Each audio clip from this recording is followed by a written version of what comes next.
Assalamu alaikum. My name is Julie. I am here today to explain to you why I decided to become Muslim. I was raised in a very small town of about 1,500 people. And in this small town, there were 13 churches.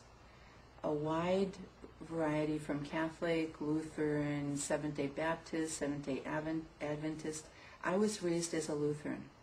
And I believe it was a very normal childhood where I had a mother and father, 2 sisters and a brother, and my grandmother lived with us. So we were raised in a family that really dealt a lot with family gatherings, social activities at church, things like that. So I considered it to be a normal American lifestyle for me.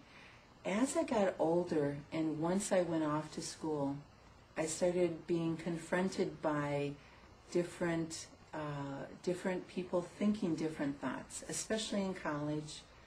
I would be talking to people. I also worked at the university, and so I met many different people from different countries.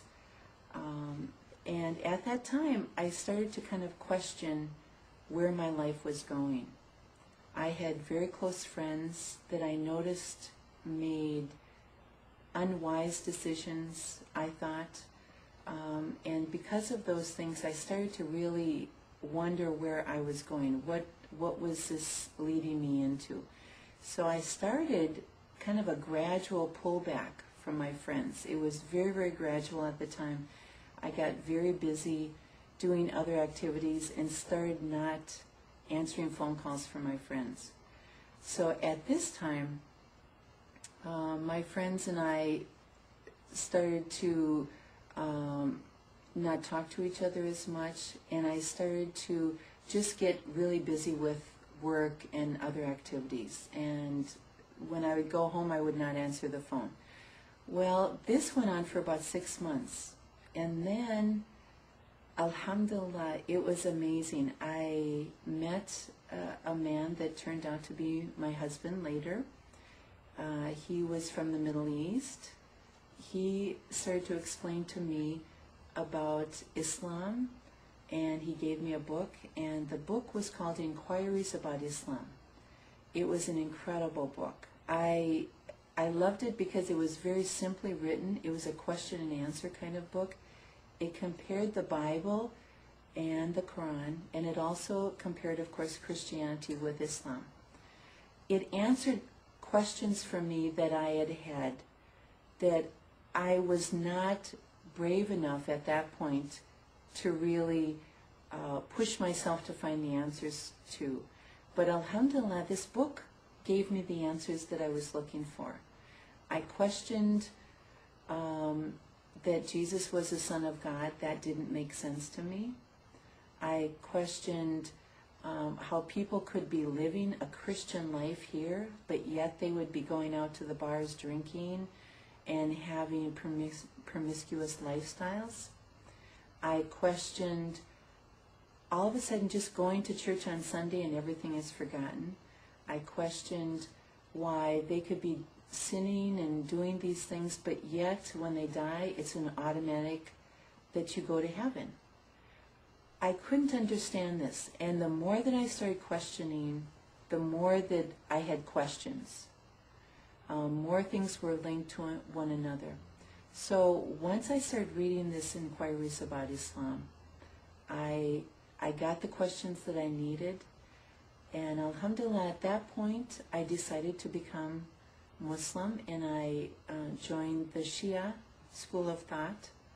I was introduced to many people that, alhamdulillah, for me, were American sisters, and then also many, many other sisters from many other countries of the world, from the Middle East, from the Far East, from South America, very diverse group.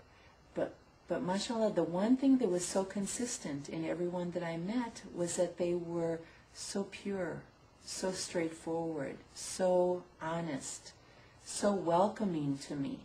Even for me that I came from a different background, they didn't question me. They did not push me either, which was, alhamdulillah, for me was a very good blessing, because I'm the type of person that if you push me too much, then I get stubborn and I go the opposite way. For me, they were consistently kind and generous and welcoming. And alhamdulillah, whenever I had a question, they always had time for me.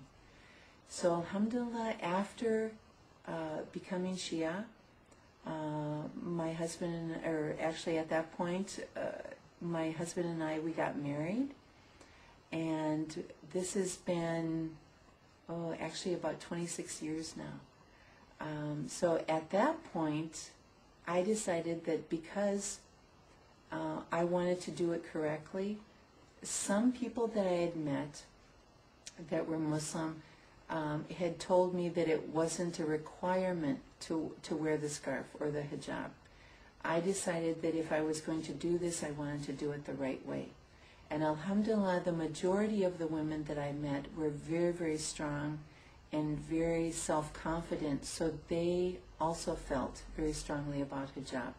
So they were a very good role model for me that helped me to feel comfortable. In the beginning, it was a little bit difficult. I am the type of person that does not like to walk into a room and have automatic attention on me. And of course, wearing hijab is one of those things that does draw attention to you.